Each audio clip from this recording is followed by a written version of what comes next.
Welcome! In this video I will show you how to create stickers on iOS 26.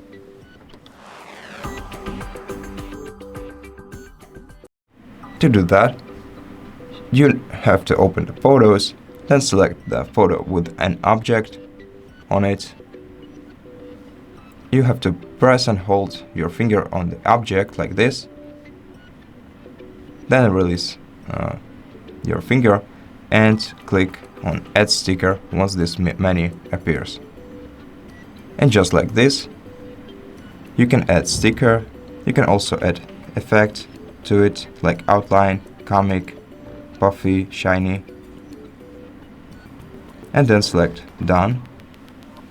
And this way you can add stickers on your iPhone.